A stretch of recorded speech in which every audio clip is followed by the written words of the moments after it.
নমস্কার বন্ধুরা, বেঙ্গলি ওল কুকিংয়ের তরফ থেকে আপনাদেরকে স্বাগত। আমি আজকে চিড়ের ভাজা পিঠে বানাবো। এখানে এক বাটি চিড়ে নিয়েছি, ভালো করে 2-3 বার ধুয়ে নিচ্ছি। চিড়েটাকে জল দিয়ে 2-3 বার ধুয়ে নিয়েছি।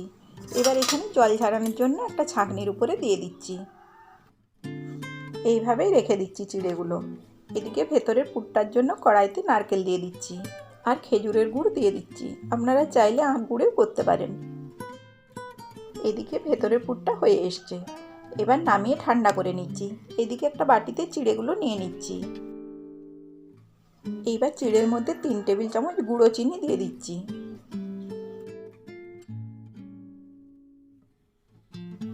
পরিমাণ মতো লবণ দিয়ে দিচ্ছি।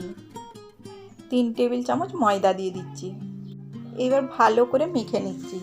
খুব ভালো করে মাখতে হবে। চিড়েগুলো এমনিতেই খুব নরম হয়ে গেছে, ভালোভাবেই মাখা যাবে।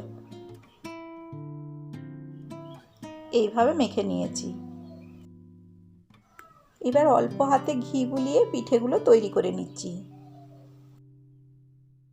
আগে একটা পাটির মতন করে নিচ্ছি, তারপরে মধ্যেখানে পুরটা দিয়ে এইভাবে মুড়ে দিচ্ছি আর একটু লম্বা লম্বি করে নিচ্ছি।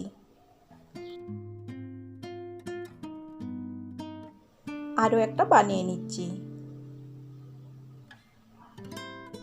এই পিঠেগুলো খেতে এতটাই ভালো লাগে, একবার খেলে মন ভরে না। বিশেষ করে যাদের দাঁত নেই তাদেরকে খেতে আরও বেশি ভালো লাগবে। একই রকমভাবে সবগুলো বানিয়ে নিচ্ছি। সবগুলো বানিয়ে নিয়েছি। এদিকে তেলটা মিডিয়াম গরম হয়েছে, এর মধ্যে একটা একটা করে ভাজার জন্য দিয়ে দিচ্ছি। আঁচটা কমিয়ে রাখতে হবে। এবার 2 মিনিট পরে উল্টে দিচ্ছি। পিঠেগুলো ভাজা হয়ে গেছে, এবার তুলে নিচ্ছি।